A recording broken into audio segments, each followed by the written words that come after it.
औज़ुबिल्लाहि मिनश्शैतानिर्रजीम बिस्मिल्लाहिर्रहमानिर्रहीम सुब्हानका ला इल्म लना इल्ला मा अल्लमतना इन्नका अंतल अलीमुल हकीम। अस्सलामु अलैकुम डियर स्टूडेंट्स। आज हम ऑपरेटिंग सिस्टम का लेक्चर नंबर 4 करने जा रहे हैं, जिसमें हम शेड्यूलिंग एल्गोरिथम्स के बारे में पढ़ेंगे। तो जैसा कि हम पिछली वीडियोस में कवर कर चुके हैं कि प्रोसेस जो हैं वो जॉब पूल और रेडी क्यू के बीच में आते जाते हैं, क्योंकि जॉब पूल पर जब प्रोसेस आ जाता है तो रनिंग के लिए वो उसको फिर जो हमारे पास लॉन्ग टर्म शेड्यूलर होता है वो उठा के रेडी क्यू के ऊपर ले आता है। इस तरह रेडी क्यू से सीपीयू के बीच में आता जाता है।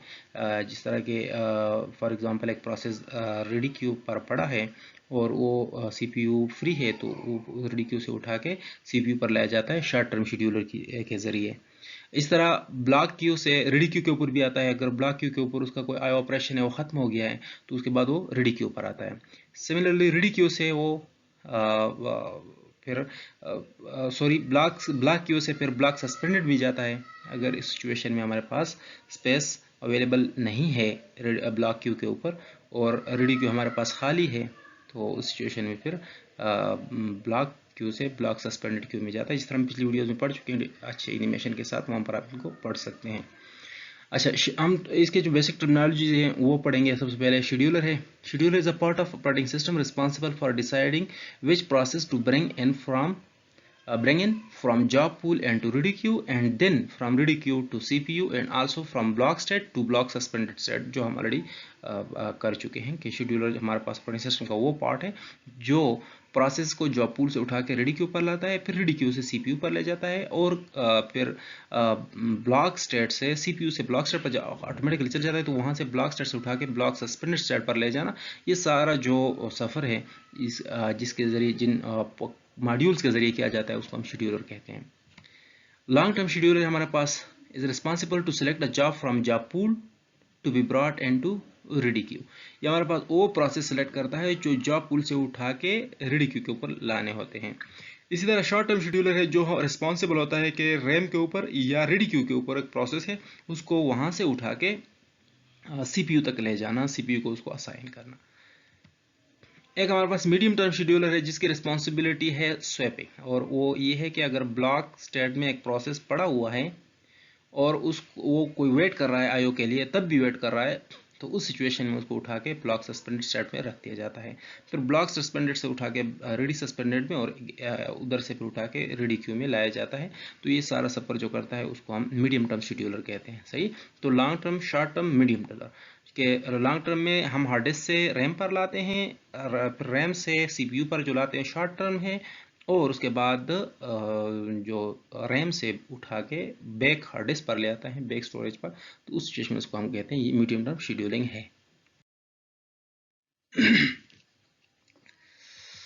जो इसकी टर्मिनोलॉजी है, सबसे पहले हम कहते हैं कि कुछ एल्गोरिथम हमारे पास प्रीएम्प्टिव होते हैं, कुछ नॉन प्रीएम्प्टिव होते हैं।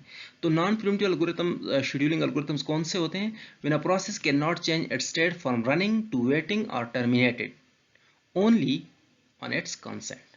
ठीक है, एक प्रोसेस को अगर सीपीयू असाइन किया जाए तो तब तक सीपीयू उसके पास रहता है जब वो खुद न चाहे या कोई उसको आईओ रिक्वेस्ट ना आ जाए। और जब उसको आईओ रिक्वेस्ट आ जाता है तो फिर मल्टी प्रोग्रामिंग में उसको जो है हटा के दूसरा प्रोसेस उसकी जगह लाया जाता है, और अगर वो प्रोसेस टर्मिनेट हो जाता है तो उस सिचुएशन में फिर भी उसको सीपीयू से हटाया जाता है। तो अगर सीपीयू पर एक प्रोसेस आ गया तो वो प्रोसेस तब तक सीपीयू से नहीं जाएगा जब तक वो ख़त्म हो ना जाए या कोई आईओ रिक्वेस्ट आ ना जाए। उसको हम कहते हैं, इस तरह के शेड्यूलिंग एल्गोरिथम्स जो होते हैं वो नॉन प्रीएम्प्टिव एल्गोरिथम्स होते हैं। यानी कोई दूसरा प्रोसेस आके उसको बाय फोर्स निकाल नहीं सकता कि आप हट जाएं, अगरचे वो नहीं चाहता, दूसरा प्रोसेस को कहता है कि आप हट जाएं, मैंने थोड़ा एग्जीक्यूट होना है, तो ऐसा नहीं चलता इसमें नॉन प्रीएम्प्टिव एल्गोरिथम में। अच्छा, it means that a process is not removed by some other processes from CPU by force से कोई दूसरा प्रोसेस को CPU से हटा नहीं सकता। It takes place only when a process needs some IO operation or is terminated, जो मैंने ऑलरेडी बता दिया। दूसरा हमारे पास है प्रीएम्प्टिव शेड्यूलिंग। प्रीएम्प्टिव में क्या होता है? when a process can be removed by another process due to its high priority or the previous one waits for some IO operation, then it is preemptive scheduling। ठीक है, होता यह है कि अगर प्रोसेस कोई रनिंग स्टेट में है, उससे हाई प्रायोरिटी कोई प्रोसेस आ जाए या उसका जो टाइम स्लाइस है वो टर्मिनेट हो जाए, तो उस सिचुएशन में अगर वो सीपीयू पर रन हो रहा है लेकिन उसको रिमूव करके नया प्रोसेस लाया जाएगा। तो अगर एक प्रोसेस सीपीयू से हटाया जा सकता है किसी और प्रोसेस के जरिए, तो उसको हम कहते हैं ये प्रीएम्प्टिव शेड्यूलिंग है। ठीक है, ये जो रनिंग प्रोसेस होता है वो सम आईओ ऑपरेशन जब इस पर किए जाते हैं, ये नीचे वाला लाइन जो है ये यहाँ से मेरे ख्याल में हटा दें, ये वाला सही। तो प्रीएम्प्टिव और नॉन प्रीएम्प्टिव की समझ आ गई होगी। प्रीएम्प्टिव शेड्यूलिंग में एक प्रोसेस जब सीपीयू पर आ जाए तो कोई दूसरा प्रोसेस उसको हटा नहीं सकता जब तक वो खुद न चाहे, और खुद कब चाहता है, जब वो खत्म हो जाता है या उसको आईओ ऑपरेशन करना होता है, तो उसको हम कहते हैं क्या है, प्रीएम्प्टिव शेड्यूलिंग। नॉन प्रीएम्प्टिव वो अगर सीपीयू एक प्रोसेस को असाइन की जाए तो वो अपनी मर्जी से सीपीयू को नहीं छोड़ता और कोई और प्रोसेस भी उसको नहीं छोड़ा सकता।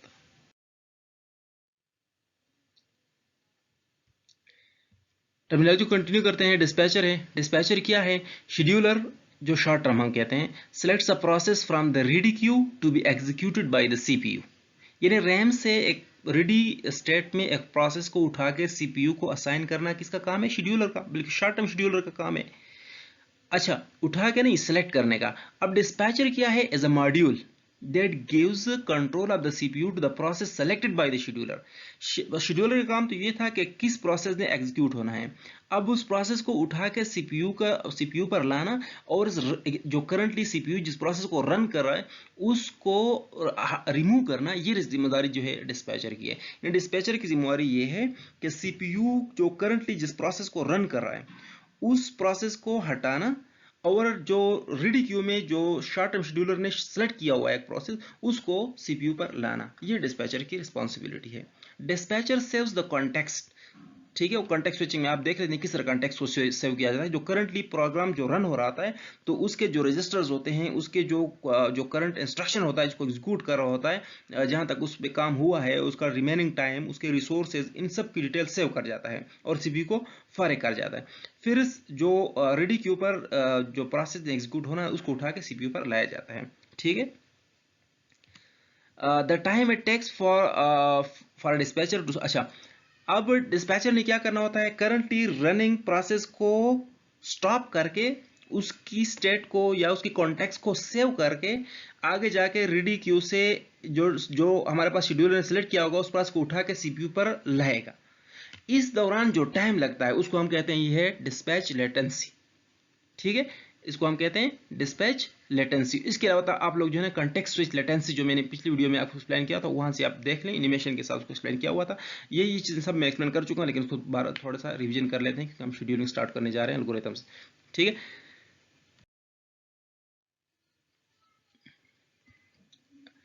शेड्यूलिंग क्राइटेरिया, कौन से क्राइटेरिया हैं, तो सीपीयू यूटिलाइजेशन हमारे पास यूजुअली, अब बल्कि मैं आपको जो ऑपरेटिंग सिस्टम की टाइप्स बता रहा था तो उसमें हमारे पास जो एवोल्यूशन हो रही थी कंप्यूटर टेक्नोलॉजी में वो भी इस बेस पर हो रही थी कि सीपीयू को कितना यूटिलाइज किया जा रहा है। तो सीपीयू यूटिलाइजेशन हमारे पास एक प्राइमरी फैक्टर है, बहुत इंपॉर्टेंट फैक्टर है कि हमारा हमेशा के लिए एल्गोरिथम का जो प्राइमरी मकसद वो होता है वो ये होता है कि सीपीयू को हम जितना मैक्सिमम यूटिलाइज कर सकें इतना करें। शेड्यूलर कहते हैं must utilize CPU as much as possible, जितना ज्यादा हो सके इतना यूटिलाइज करें, हम कहते हैं बेस्ट एल्गोरिथम है। If all process are CPU bounded, या फिर देख लें then CPU utilization is maximum. अगर सारे प्रोसेसेस जो हैं वो क्या है, सीपीयू बाउंडेड हैं, तो उस केस में हमारे पास जो सीपीयू यूटिलाइजेशन होती है वो मैक्सिमम होती है, 90 से ऊपर होती है, 97-98% होती है। अगर आपके पास एक एंटीवायरस चल रहा है, कुछ 2-3 वीडियोस चल रही हैं, तो उनको हम कहते हैं चूंकि वो सीपीयू बाउंडेड प्रोसेसेस हैं, उस केस में सीपीयू यूटिलाइजेशन मैक्सिमम होती है। But if all of them are IO bounded, अगर सारे आईओ बाउंडेड हैं and there is no virtual memory concept, क्योंकि आपके पास फिर ब्लॉक एक्सटेंडेड स्टेट तो नहीं होगा, सस्पेंडेड स्टेट तो ब्लॉक सस्पेंडेड स्टेट तो नहीं होगा, then it may be busy 0%। उस केस में 0%, अगर हमारे पास बहुत सारे प्रोसेस पड़े होंगे लेकिन हमारे पास वर्चुअल मेमोरी नहीं होगी तो हमारे पास ब्लॉक सस्पेंडेड स्टेट नहीं होगा, लिहाजा सारे के सारे प्रोसेस जो हैं वो ब्लॉक स्टेट में आईओ का इंतजार कर रहे होंगे और जो रैम पर उन्होंने स्पेस ऑक्युपाई की होगी उनको वो नहीं छोड़ रहे होंगे। तो उस सिचुएशन में हमारे पास सीपीयू मिनिमम यूटिलाइज होगा। For that reason long term scheduler must select a good max, ये भी आपको मैं बताया था कि गुड मैक्स हम किसे कहेंगे, so that CPU utilisation can be increase. तो हमारा प्राइमरी पर्पस ये होता है कि सीपीयू यूटिलाइजेशन हम मैक्सिमम करें, उसके लिए हमने गुड मैक्स सेलेक्ट करना है, यानी हमने ऐसा कॉम्बिनेशन ऑफ प्रोसेसेस सेलेक्ट करने हैं जो कुछ उसमें आईओ बाउंडेड हो और कुछ हमारे पास सीपीयू बाउंडेड प्रोसेसेस हो। जो दूसरा हमारे पास पैरामीटर है एफिशिएंसी का शेड्यूलिंग एल्गोरिथम का, वो है थ्रूपुट। थ्रूपुट क्या है? The number of processes successfully terminated per unit time is called throughput. Unit time में कितने प्रोसेसेस जो हैं वो टर्मिनेट हो रहे हैं। फॉर एग्जांपल मेरे पास एक सिस्टम के ऊपर हर मिनट में 2 प्रोसेसेस जो हैं वो सक्सेसफुली टर्मिनेट हो रही हैं। अब definitely it depends on the process size, CPU speed और डिफरेंट रिसोर्सेज, बट हम उसको जो है ना थोड़ा टेक्निकल डिटेल के अलावा देख लेते हैं। तो कितने प्रोसेसेस पर यूनिट टाइम जो है एक एल्गोरिथम निकाल रहा है सीपीयू से, उसको हम कहते हैं इसका थ्रूपुट है। इट डिपेंड्स ऑन द, वो तो जाहिर सी बात है कि प्रोसेस साइज हो गया, उसकी जो डिपेंडेंसी हो गई, डिपेंडेंसी मतलब ये है कि वो आईओ बाउंडेड है या सीपीयू बाउंडेड है।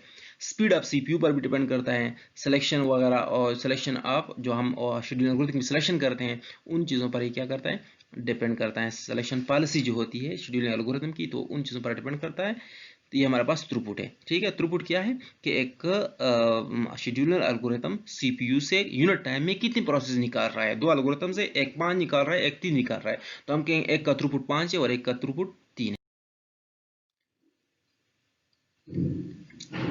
अच्छा, कंटिन्यू करते हैं। Turn around time.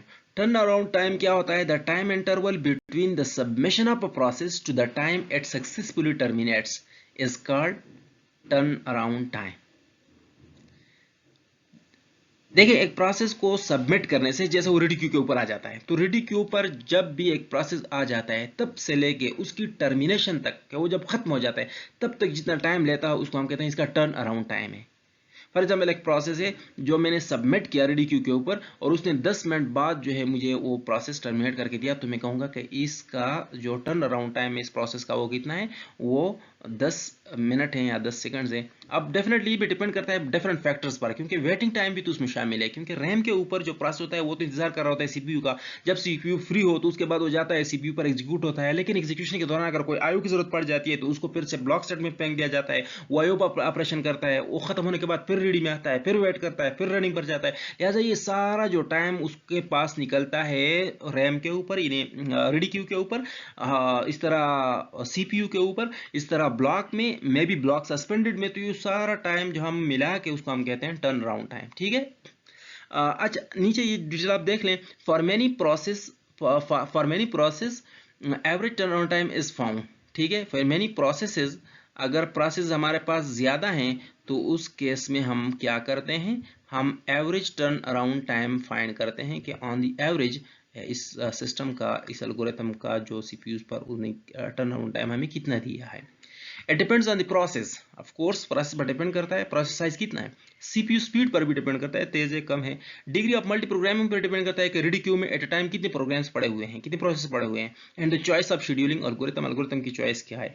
It is equal to the sum of time and job pool. अच्छा, ये जॉब पूल इसमें शामिल नहीं है, इसको हम एक्सक्लूड कर देते हैं। Time in ready queue, time it runs in CPU पर जो गुजारेगा, and time it does IO operation, IO operation जब तक करेगा। तो आईओ ऑपरेशन जब वो करेगा तो डेफिनेटली या तो वो ब्लॉक स्टेट में होगा, या फिर वो ब्लॉक सस्पेंडेड में होगा, या वो रेडी सस्पेंडेड क्यू के ऊपर होगा। तो block suspended, ready suspended, block and ready queue and running, इन सब 5 स्टेट्स को हम जमा करके जितना टाइम लगेगा हम कहेंगे इस प्रोसेस का टर्न अराउंड टाइम है। दूसरा हमारे पास है वेटिंग टाइम। वेटिंग टाइम का मतलब क्या है, the time of process spends in ready queue. ठीक है, रेडी क्यू में एक प्रोसेस कितना वक्त गुजारता है। अब ऑफ कोर्स के प्रोसेस को हम जब सबमिट करते हैं रेडी क्यू के ऊपर आता है तो फौरन उसको सीपीयू नहीं मिलता, बल्कि उसको वेट करना होता है, क्योंकि सीपीयू ने आगे से कुछ काम करना होता है, तो वो जो वेट कर रहा होता है तो वो टाइम इसमें काउंट हो जाता है।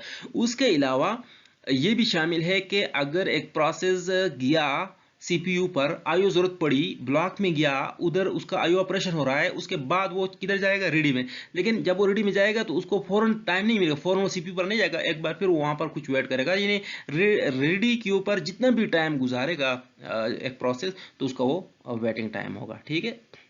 अच्छा, ये जो है एक्चुअली सीपीयू मेजर टाइम है, बाकी चीजें जो है वो कुछ और है। फॉर एग्जांपल मैं कहता हूं कि एक चीज का जो पूल पर वेटिंग टाइम ज्यादा है, अब वो डिपेंड करता है कि हमारे पास मे बी के जो रीडी क्यू का साइज है वो बहुत कम हो, उसमें जगह ना हो, वहां पर वेट कर रहा हो, तो वो तो सीपीयू का कोई उसमें कसूर नहीं है। इसी तरह अगर मैं कहता हूं कि एक प्रोसेस जो है हमारे पास वेट कर रहा है ब्लॉक स्टेट में, ब्लॉक स्टेट में वो बहुत ज्यादा वेट कर रहा है, वो डिपेंड करता है हमारे पास जो आईओ डिवाइसेस हैं वो बहुत स्लो हैं, या हमारे पास जो आईओ रिसोर्सेज हैं वो रिक्वायर्ड रिसोर्सेज इंस्टांसेस से कम है। उस केस में उनको रिसोर्सेज मिल नहीं रहे प्रॉपरली, वो इंतजार कर रहे हैं। वो गुना वो जो उसका वो कसूर जो है वो तो सीपीयू का नहीं है। तो उस इन इन सारी चीजों का हम सीपीयू का कसूर नहीं तस्वुर कर सकते, लेकिन वेटिंग टाइम जो है ये बिलखसूस सीपीयू की जो परफॉर्मेंस है उसकी मेजरमेंट के लिए है, क्योंकि इसके जरिए हम ये देख रहे होते हैं कि सीपीयू जो है वो बिजी है तो कितना बिजी है, यानी उसको इस प्रोसेस के लिए टाइम ही नहीं मिल रहा। ठीक है, तो वेटिंग टाइम ये चीज हुआ। अच्छा, एक हमारे पास है response time. The time interval between the submission of a process and the first batch of its output is called response time। अब ये होता है कि हमारे पास कुछ प्रोसेसेस में कुछ प्रोसेस ऐसे होते हैं कि जो हमें आउटपुट जो जनरेट कर रहे हैं वो एकदम नहीं होता कि हमने प्रोसेस दिया, उसने कंप्यूटेशन की आखिर में सारे के सारे आउटपुट हमें जनरेट करके दे दिया, बल्कि वो जो हमें आउटपुट देते हैं वो बैचेस में देते हैं या फिर हमारे इंटरेक्शन पर देते हैं। ठीक है। उस सिचुएशन में हम जो पैरामीटर यूज करेंगे वो रिस्पांस टाइम का होगा। रिस्पांस टाइम क्या होगा कि एक प्रोसेस हमने सबमिट किया और उसके बहुत सारे बैचेस में आउटपुट हमें दे सकता है, तो जो फर्स्ट बैच ऑफ आउटपुट है वो हमें कितने टाइम बाद, कितने वक्त बाद मिलता है, तो उस वक्त को हम कहेंगे ये रिस्पांस टाइम है। Interactive operating system is the second important factor after CPU utilisation. जैसे कि मैंने जो ऑपरेटिंग सिस्टम की एवोल्यूशन आपको बताई थी, तो उसमें हमारे पास प्राइमरीली जो जो जो कंस्ट्रेंट्स थे, जो जो जो पैरामीटर्स ऑफ इंटरेस्ट थे, वो हमारे पास थे रिस्पांस टाइम और सीपीयू यूटिलाइजेशन। हमने सीपीयू यूटिलाइजेशन को मैक्सिमम बनाना है और हमने जो इंटरैक्टिविटी है या रिस्पांस टाइम है उसको भी बेहतर से बेहतर बनाना था, और इन दोनों के दरमियान ट्रेड ऑफ था। अगर सीपीयू को ज्यादा यूटिलाइज करते तो इधर हमें रिस्पांस टाइम पर कंप्रोमाइज करना पड़ता, अगर रिस्पांस टाइम को हम बढ़ाते तो उधर सीपीयू यूटिलाइजेशन पर हमें कंप्रोमाइज करना पड़ता। लिहाजा इनकी वजह से जो हमारे पास बहुत सारे ऑपरेटिंग सिस्टम वो आते गए। Interactive operating system is the second important factor after CPU utilization. आप देख रहे हैं, it is a good measure for processes whose output appears in batches rather than all at once. ठीक है, अगर कोई प्रोसेस ऐसे हैं कि इनके आउटपुट हमें बैचेस में मिल रहे हैं, उस सिचुएशन में ये रिस्पांस टाइम एक अच्छा मेजर है। इसके अलावा लेटेंसीज है।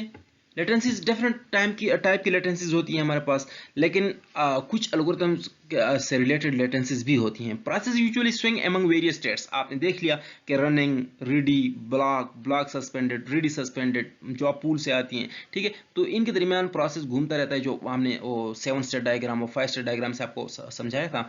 During the switching some of the time is wasted. अब जाहिर सी बात है, सीपीयू एक प्रोसेस को रन कर रहा है, बीच में एक दूसरा प्रोसेस आ गया, वो कहता है कि इसको हटा के मुझे एग्जीक्यूट करो, तो इस दौरान उसको हटाना पड़ेगा, दूसरे को लाना पड़ेगा। ये एक्स्ट्रा टाइम जो लगेगा ये एक फजूल टाइम होगा, ये इसको हम कहते हैं ये डिस्पैच लेटेंसी है। इस तरह कॉन्टेक्स्ट स्विच डिले हो गया, इस तरह मेमोरी लेटेंसीज हो गई। ये सारी चीजें जो है हमने जो शेड्यूल एल्गोरिथम में कंसिडर करनी है। अच्छा, scheduling algorithm is said to be efficient if it has a minimum latency. ठीक है, अगर लेटेंसी वो मिनिमाइज कर सकता है तो हम कहेंगे ये अच्छा शेड्यूलिंग एल्गोरिथम है। आगे हम एक एक एल्गोरिथम को करके फिर एक्सप्लेन कर जाते हैं।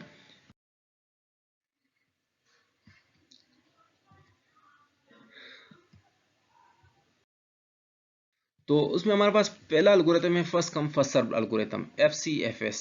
जिस तरह इसके नाम से जाहिर है कि first come first serve algorithm में एक प्रोसेस जो रेडी क्यू के ऊपर आता है, तो जो पहले आता है, जो प्रोसेस पहले आता है उसको पहले सीपीयू पर लाया भी जाता है, यानी सीपीयू उसको मिलेगा, उस प्रोसेस को पहले मिलेगा जो प्रोसेस पहले आएगा।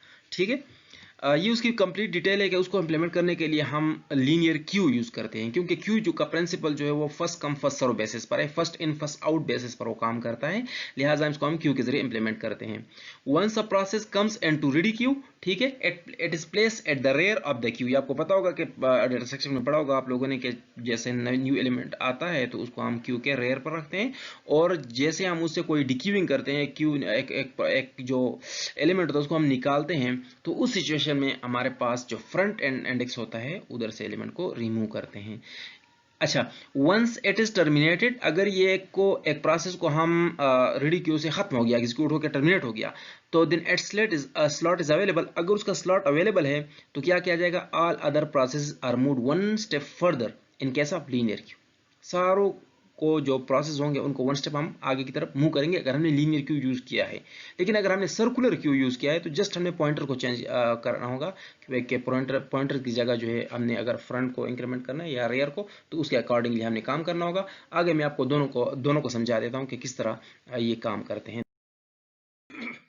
सबसे पहले हम लीनियर समझते हैं। तो लीनियर में सपोज ये मेरे पास रेडी क्यू है, ठीक है, रेडी क्यू है और मैंने आइडियली उसको स्टैटिक रख दिया है कि 4 उसमें प्रोसेस आ सकती हैं। ये रेयर और फ्रंट दोनों इंडेक्सेस जो हैं वो बाहर हैं, इसका मतलब है कि अभी इंसर्शन इसमें कोई एलिमेंट मौजूद नहीं है। इस तरह ये हमारे पास CPU हो गया। एक प्रोसेस जनरेट होता है उसका नाम P1 है। अब P1 को हमने कहाँ पर रखना होगा, हमने रेडी क्यू के ऊपर लाना है। किस जगह पर, उसके लिए हमने रेयर को प्लस प्लस करना होगा, रेयर को इंक्रीमेंट करना होगा और प्रोसेस को वहाँ पर रखना होगा, ठीक है। आगे हमारे पास दूसरा प्रोसेस आ जाता है P2, उसके लिए हमने रेयर को इंक्रीमेंट करना होगा और P2 को अकॉर्डिंगली उस क्यू में प्लेस करना होगा।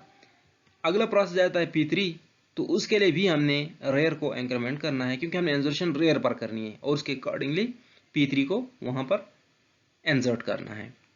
अब फॉर एग्जांपल इस दौरान हमने क्या करना है, CPU जो है ना अवेलेबल है एग्जीक्यूशन के लिए, फ्री हो गया है, तो P1 को हमने ले जाना है और वो एग्जीक्यूशन शुरू हो जाएगा। जैसे ही P1 एग्जीक्यूट हो रहा होगा, फॉर एग्जांपल उस बीच P4 जो है वो क्या हो जाता है, आ जाता है। P4 जैसे आता है तो उसके अकॉर्डिंगली जो रेयर इंडेक्स है उसको हम इंक्रीमेंट कर जाते हैं और P4 को वहां पर रख लेते हैं। फॉर एग्जांपल इस दौरान P1 खत्म हो गया, टर्मिनेट हो गया, तो CPU तो हमारे पास अवेलेबल हो गई। अभी हमारे पास बारी किसकी है, P2 की, क्योंकि P2 पहले आया था बाकी की निस्बत, ठीक है। लेकिन हमने क्यू को कैसे मेंटेन करना है, तो हमारे पास जो क्यू में फर्स्ट स्लॉट है अभी तो वो खाली पड़ा है। आप देख सकते हैं कि यहाँ पर जो फर्स्ट स्लॉट था क्यू का वो तो अवेलेबल है। उस सिचुएशन में हमने सबको वन स्टेप फर्दर मूव करना है। सबको, जैसे P2 को मैंने आगे मूव किया, इस तरह P3 को, इस तरह P4 को, सबको मैंने आगे मूव किया और जो R इंडेक्स था उसको भी उसकी जगह पर एडजस्ट किया। अब हमारे पास P2 की बारी है तो शुरू हो गया एग्जीक्यूशन।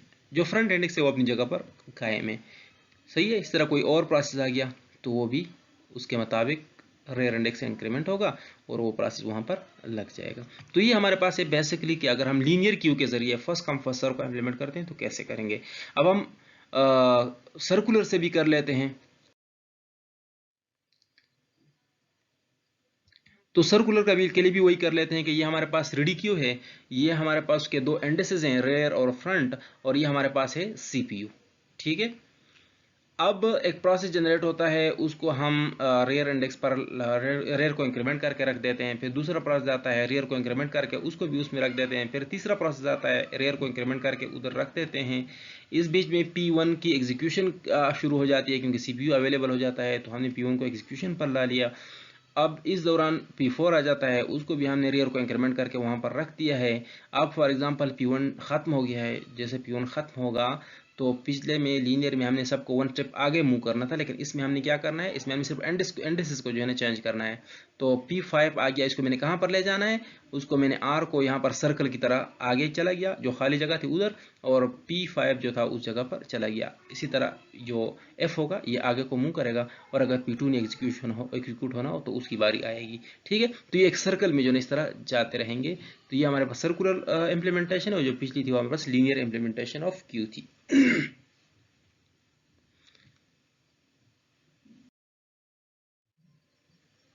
अच्छा, अब परफॉर्मेंस का हम इसको देख लेते हैं। Performance of first come first serve algorithm, इसकी परफॉर्मेंस हम कैसे मेजर करेंगे, कैसे कैलकुलेट करेंगे, तो उसके लिए देख लें आप।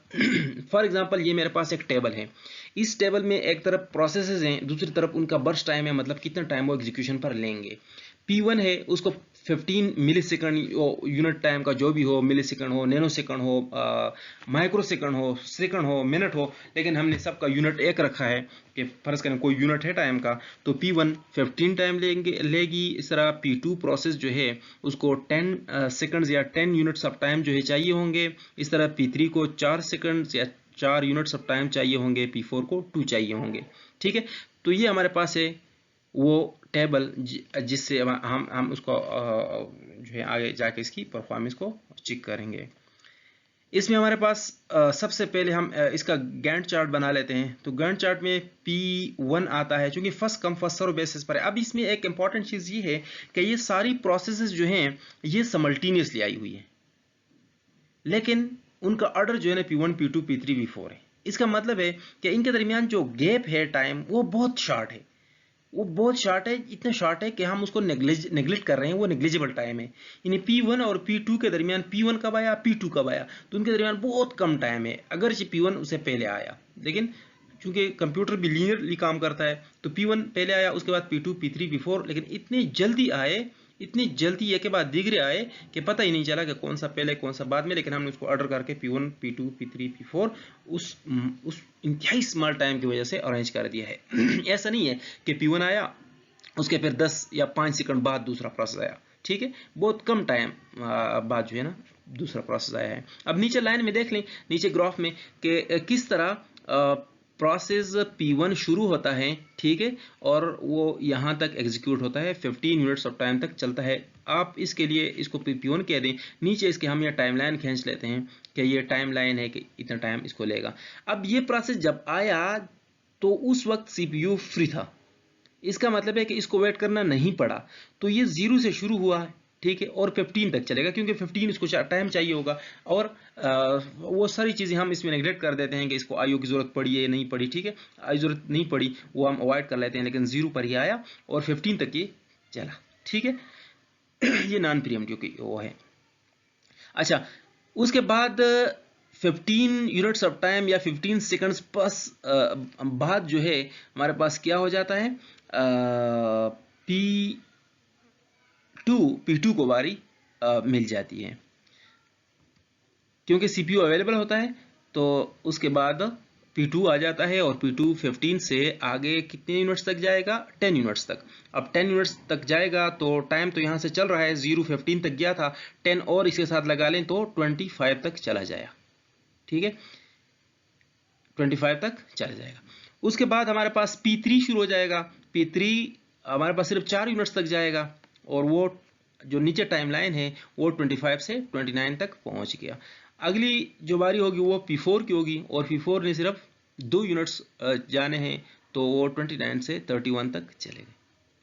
सही, ये हमारे पास हो गया इसका गैंट चार्ट। अब इसमें एक इंपॉर्टेंट चीज़ जो मैं यहाँ पर हाईलाइट करना चाहता हूँ, इन P1 और P2 के दरमियान छोटा सा स्पेस मैंने छोड़ा है। ठीक है, ये छोटा सा स्पेस, इसका क्या मतलब है, इसका मतलब ये है कि इसको हम डिस्पैच लेटेंसी, मेमोरी लेटेंसी, वो सारी चीज़ यहाँ पर डाल दें, लेकिन वो इतना छोटा है कि उसको मैंने नेगलेक्ट किया हुआ है, अवॉइड किया हुआ है। ठीक है, यानी प्रोसेस यहाँ पर तो कोई कॉन्टेक्स्ट स्विचिंग हुई नहीं है, क्योंकि प्रोसेस टर्मिनेट हुआ है। P1 आया है, वो टर्मिनेट होकर P2 शुरू हुआ है, लिहाजा कॉन्टेक्स्ट स्विचिंग तो यहाँ पर नहीं हुई। लेकिन इस बीच में क्योंकि P1 को टर्मिनेट होने से लेके उसकी मेमोरी को क्लियर करना और उस दौरान P2 को रेडी क्यू से CPU पर लाना, इस दौरान जो थोड़ा सा टाइम लगा होगा उसको मैंने यहाँ पर एक ब्लैंक से रिप्रेजेंट किया हुआ है।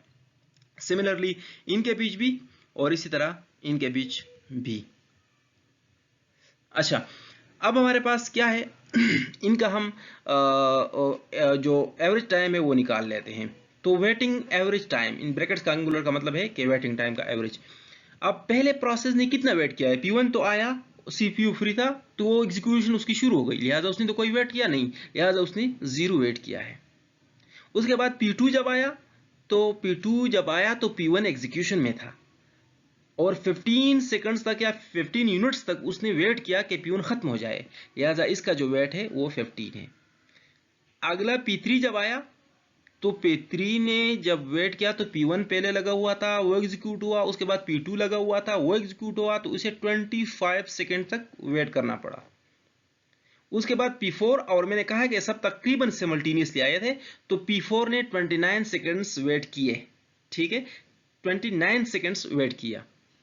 और अब इसको हम, चूंकि कितने प्रोसेस हैं, P1 P2 P3 P4 4 हैं, तो sum of their individual waits and divided by number of processes.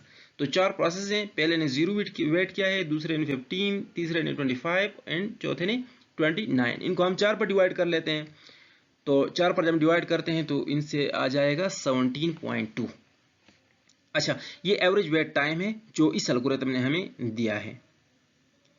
लेकिन इसमें जो एक इंपॉर्टेंट चीज आपको मैं समझा दूं वो ये है कि अगर इन प्रोसेसेस का हम ऑर्डर चेंज कर दें, ऑर्डर इनका हम अगर चेंज कर दें तो एवरेज वेट टाइम जो है वो बहुत ज्यादा गिर जाएगा। फॉर एग्जांपल आप यहां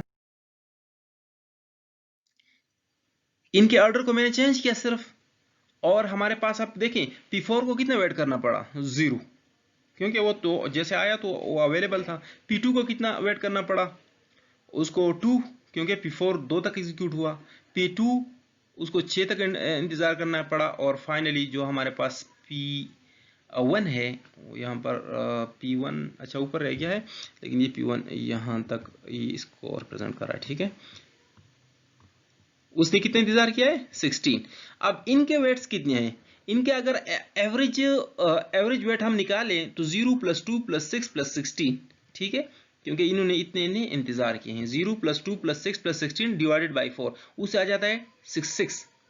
अब देखें सिर्फ ऑर्डर चेंज करने से 17 से हमारे पास एवरेज गिर के 6 पर आ गया, तो एवरेज वेट टाइम जो है सिग्निफिकेंटली चेंज हो जाता है। अच्छा, आगे हम इनको थोड़ा ये डिटेल पढ़ लें। The situation in which a smaller process waits for a long time so that a longer process is terminated is called convey effect.